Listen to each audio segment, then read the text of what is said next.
Hello, my name is Rev Donna Maurer, and I'm the spiritual leader of the Sonoran Desert Center for Spiritual Living in Amado, Arizona.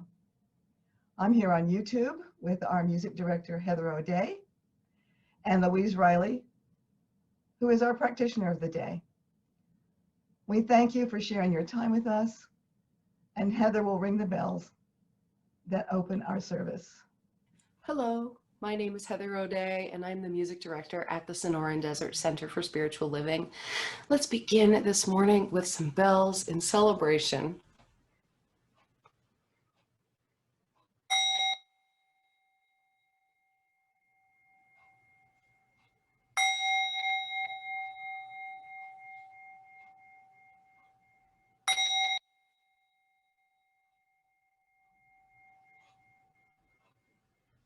And welcome to our service. My name is Louise Riley, and I am your practitioner today. So I'd like you all to just take a moment and center yourself by taking a deep breath in and gently blow it out. And one more time, take a deep breath in and blow out. Just knowing there is one infinite divine presence in the universe, and I call it God. God is all there is. God is in the sunrise, in the sunset. It's in each new day. God is in and through all of us, and we are each an individualization of God. And in the stillness of your soul, find the bliss that is there for you today. Open your heart to the sacred presence of the love of God and let it fill you to overflowing. I know that today we are each filled with infinite love, peace, and harmony. I know that this service is blessed and that there are blessings for Heather and for Reverend Donna. And I know that Reverend Donna's words inspire us and fill us, and I know that as she speaks, we each find that best part within each of us. I now affirm that each and every one of us is blessed and that we carry this blessing out into the world with us today. And so it is.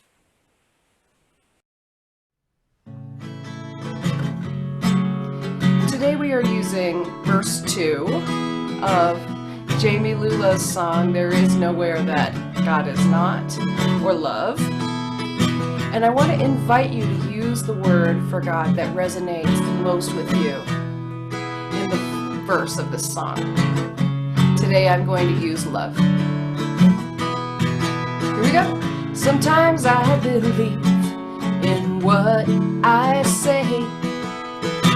Sometimes I believe in what I perceive. Sometimes I get so confused I lose my way.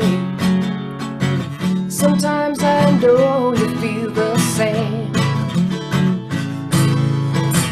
There is nowhere that love is not. There is nowhere that love is not. There is nowhere that love is not. Everywhere I am, I know what I've got. Let's do it again. Sometimes I believe in what I say. Sometimes I believe in what I perceive. Sometimes I get so confused I lose my way. Sometimes I know you feel the same. There is nowhere that love is not. There is nowhere that love is not. There is nowhere that love is not. Everywhere I am, I know what I got. Everywhere I am, I know what I've got. Everywhere I am, I know what I got.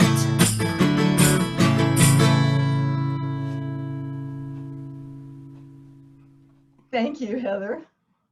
You know, our theme for the month of September is finding our way. And today, our topic is gratitude finds a way.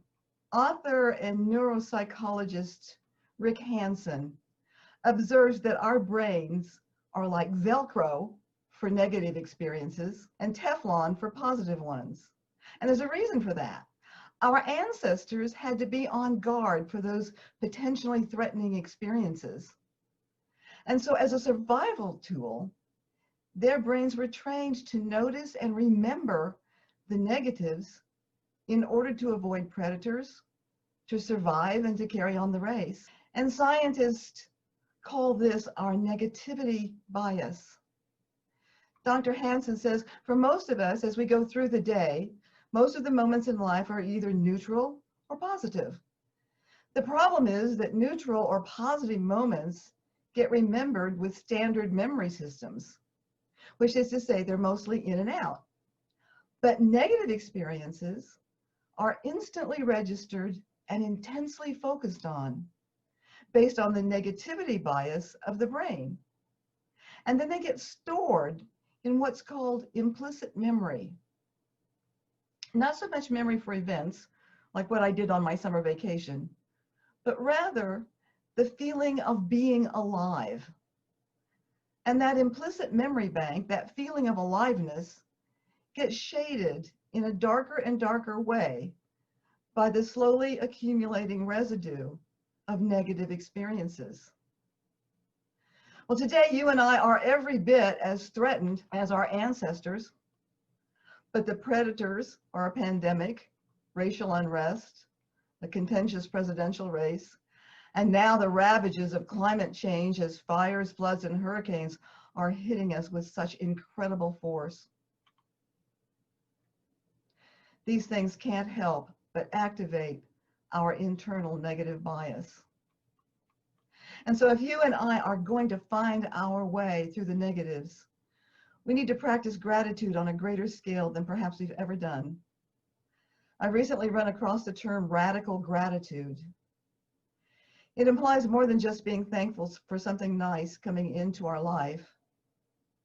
Author and spiritual teacher Will Pye, that's P-Y-E, explains radical gratitude like this. What I've come to term radical gratitude was born in a moment of inspired insight arising from desperate confusion. In my early 20s, the experience of what is commonly called depression rose once again. Noticing the agonized resistance to feeling this pain again, it became clear that wishing it was not there, resisting it, had never worked. Resisting, in fact, created suffering on top of the pain. Was there another way? Well, I intuited there was, and through gritted teeth at first, thinking it crazy, I faced this contraction and painful feeling, and I thanked it for showing up. My world changed at that moment. My suffering ceased. I experienced more deeply the truth that the view I take of the world is the primary determinant of the world that I experience. Radical gratitude then is the ability to clear the residue of negative experiences, to transform that which appears darkest and most fearful into a place of peace. Marianne Williamson, in A Return to Love, offers a technique for those experiencing major health traumas, such as AIDS or cancer. And she suggests writing a letter that begins, "Dear Cancer, dear AIDS, these are my honest feelings." And let it flow without editing or without too much thought. And then after the letter to the disease has been written, write another from the perspective of the disease back to the writer. In this process, one man wrote, "Dear AIDS, I hate the uncertainty, but I feel thankful for the kick in the butt that this was in my life and to those around me. You made me find the strength I always had and made me see the love those around me could show. You made us all learn to appreciate every day. When you find out your biggest fear in life comes true and you can still move on, fear no longer has any strength. Thank you for helping me stop beating up on myself, hating what I wasn't, and making me love what I am. And it's signed Andrew. So to me, this is radical gratitude, that we can take something like a disease and now a pandemic and find those things within it for which to be grateful. You know, several of us have shared about this in our Monday morning Zoom meetings. And so many of us have said that the blessed in COVID-19 is that everything stopped, and that made us look at what is truly important to us and what is not. So perhaps you and I should have an assignment. So this week, let's write a letter that begins, "Dear COVID-19, this is what I'm feeling." And then be sure to include COVID-19's response back to us. What we know is that gratitude is not the result of good fortune, happiness, or success. It is a response to life itself, and that includes all of life, not just the peachy keen times. Elie Wiesel, a survivor of the Holocaust of 8 million Jews, wrote, "Gratitude emerges from the kingdom of night." When I lived in Los Angeles, I had a wonderful friend, B. Jorgensen, who founded Friendly House, a halfway house for alcoholic women, and the Beatitude Center, a 48-hour women's detox facility. As a former acute alcoholic, B said, "I am so grateful for my alcoholism. There isn't a woman who comes into Friendly House whose story is not my own." B's compassion and love of these women was born from her own kingdom of night. And I would bet, as we contemplate our own gratefulness, it does not stem from our successes or material gains, but from a deeper place, perhaps where a dark night of our own soul has sparked our transformation. When we embody this radical gratitude, we are actually changing those negative bias traits that come from our ancestors. Science is now saying that our brains are not hardwired. They can be trained and even rewired. So the more we practice gratitude of all kinds, the more we are rewiring our brains. And we are also building a gratitude reserve to help us through those stressful times.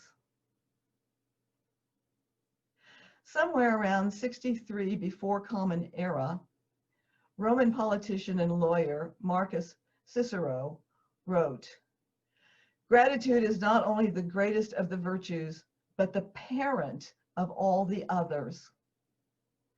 Well, the three virtues in Christianity are faith, hope, and love. And English Congregationalist pastor John Henry Jowett wrote, "Life without gratefulness is devoid of love and passion. Hope without gratefulness is lacking in fine perception. Faith without gratefulness lacks strength and fortitude." Every virtue divorced from gratefulness is maimed and limps along the spiritual road. When we practice gratitude, we are bringing the virtues of faith, hope, and love into our consciousness. And these, together with gratitude, do so much to eliminate our negative thinking. You and I cannot be angry and grateful at the same time. We cannot be depressed and grateful at the same time. We cannot be resentful and grateful at the same time. You know, gratitude is the ultimate antidote that transforms negativity in all of its guises into love, forgiveness, acceptance, and healing. I was talking with Melinda, one of our awesome practitioners, and she reminded me of the story I told many years ago, and I think it fits now. In March of 2004, I heard Azim Khamisa speak at the annual convention of the United Church of Religious Science, now called Centers for Spiritual Living. Azim brought his family to America in 1974, fleeing the violence in Uganda.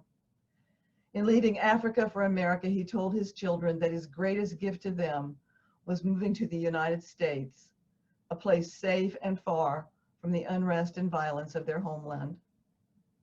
His youngest son, Tariq, was born in America. His family became American citizens. Tariq, as a young man of 20, an art student, was earning spending money at a pizza parlor in San Diego. Just before closing, an order came in, and Tariq jumped into his Volkswagen to make the delivery. But a gang was waiting for him, and they had no intention of paying for their late-night snack.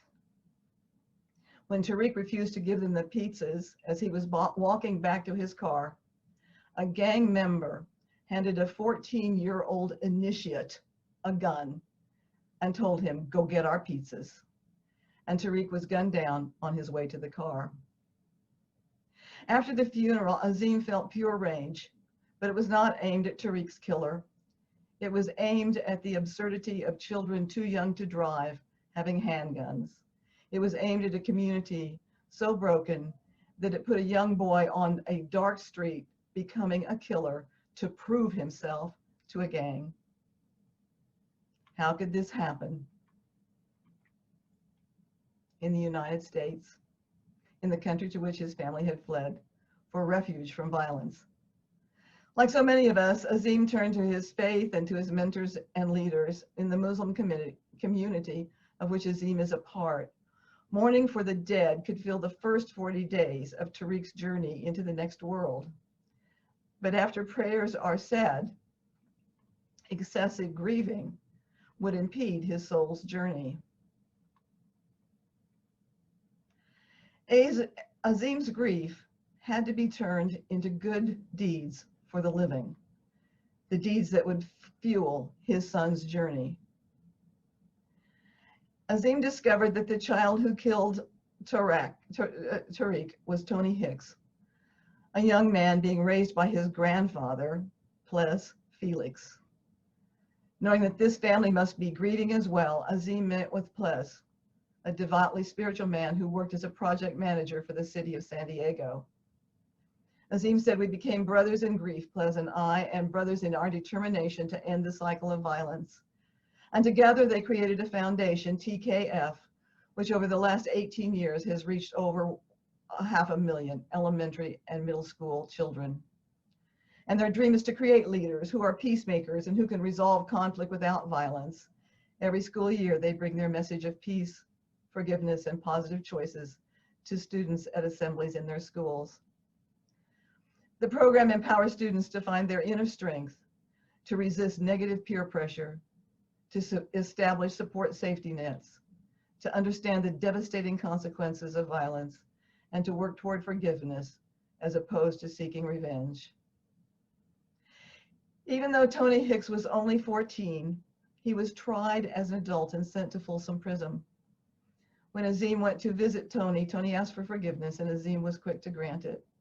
He said, "I believe that relentless anger or hatred or lust for revenge can corrode our insides. I thank God that is not the path I took, and that I have chosen a path of forgiveness."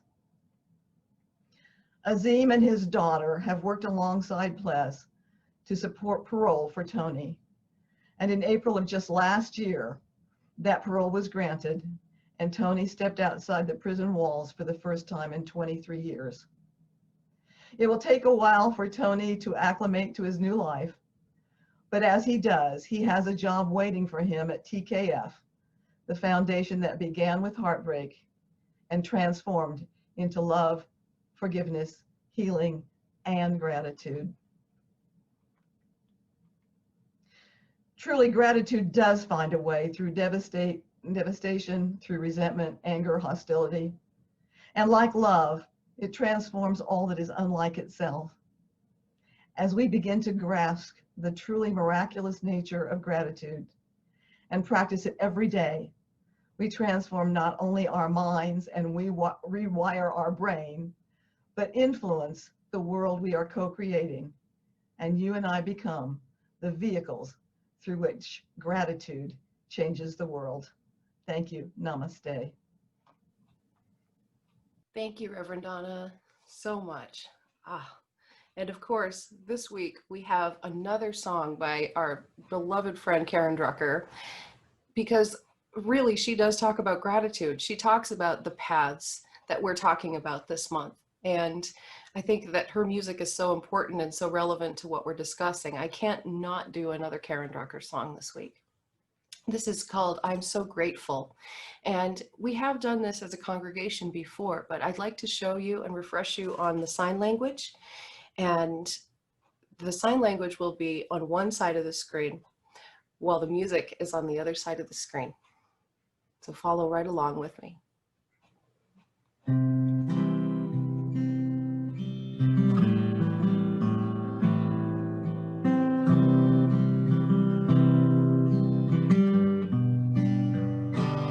Gratitude before me, gratitude behind me, gratitude to the left of me, gratitude to the right of me, gratitude above me, gratitude below me, gratitude within me, gratitude all around me. I'm so grateful. I'm so grateful. I'm so grateful. I'm so grateful. Gratitude before me, gratitude behind me, gratitude to the left of me, gratitude to the right of me, gratitude above me, gratitude below me, gratitude within me, gratitude all around me. I'm so grateful. I'm so grateful. I'm so grateful. I'm so grateful. Gratitude before me, gratitude behind me, gratitude to the left of me, gratitude to the right of me, gratitude above me, gratitude below me, gratitude within me, gratitude all around me. I'm so grateful. I'm so grateful. I'm so grateful. I'm so grateful.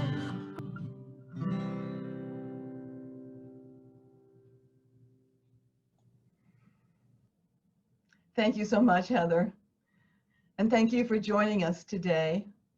We would like to continue our messages with you and would greatly appreciate your financial support. Please visit our website, cslaz.org, and click on the donate button. And we do thank you for your consideration. And now I turn our service over to Louise for our closing affirmative prayer.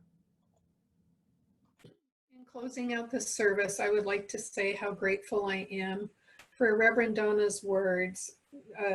Radical gratitude is something that I think we all could practice, and I believe in the ability of radical gratitude to really transform our lives. And so I am grateful for this service, for Reverend Donna's words again. And as we each go out into the world, let us each imagine the world we want to live in and give it our attention. We are co-creators with God, with the One, and I know that the image that we each hold is already held in the mind of God. I hold that image as you hold that image. Cherish your image and let the grace of God do the work. And now release your higher thoughts, your images into the creative mind of law of God, and know that it is already done.